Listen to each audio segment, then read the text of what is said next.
سچ مچ ہونے والی، وہ سچ مچ ہونے والی کیا ہے؟ اور تم کو کیا معلوم ہے کہ وہ سچ مچ ہونے والی کیا ہے؟ وہی کھڑکھڑانے والی جس کو سمود اور عاد دونوں نے جھٹلایا۔ سو سمود تو زبردست زلزلے سے ہلاک کر دیے گئے، رہے عاد تو ان کو نہایت زوردار آندھی سے تباہ کر دیا گیا۔ اللہ نے اس کو 7 رات اور 8 دن ان پر چلائے رکھا۔ تو اے مخاطب، تو ان لوگوں کو اس میں اس طرح گرے ہوئے دیکھتا جیسے کھجوروں کے کھوکھلے تنے، پھر کیا تو ان میں سے کسی کو بھی باقی دیکھتا ہے؟ اور فرعون اور جو لوگ اس سے پہلے تھے اور وہ جو الٹی ہوئی بستیوں والے تھے، سب گناہ کے کام کرتے تھے، سو انہوں نے اپنے پروردگار کے پیغمبر کی نافرمانی کی تو اللہ نے بھی ان کو بڑا سخت پکڑا۔ جب پانی طغیانی پر آیا تو ہم نے تم لوگوں کو کشتی میں سوار کر لیا تاکہ اس کو تمہارے لیے یادگار بنائیں اور یاد رکھنے والے کان اسے یاد رکھیں۔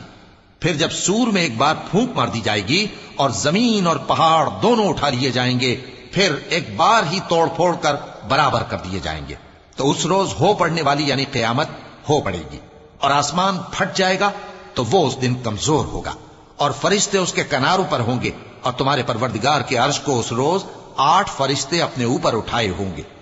اس روز تم لوگ سب پیش کیے جاؤ گے اس طرح کہ تمہاری کوئی پوشیدہ بات چھپی نہ رہے گی۔ اب جس کا اعمال نامہ اس کے داہنے ہاتھ میں دیا جائے گا وہ دوسروں سے کہے گا کہ لیجئے میرا نامہ اعمال پڑھیے، مجھے یقین تھا کہ مجھ کو میرا حساب کتاب ضرور ملے گا۔ بس وہ شخص من مانے عیش میں ہوگا، یعنی اونچے باغ میں جس کے میوے جھکے ہوئے ہوں گے۔ ان سے کہا جائے گا کہ جو اعمال تم ایام گزشتہ میں آگے بھیج چکے ہو ان کے عوض مزے سے کھاؤ اور پیو۔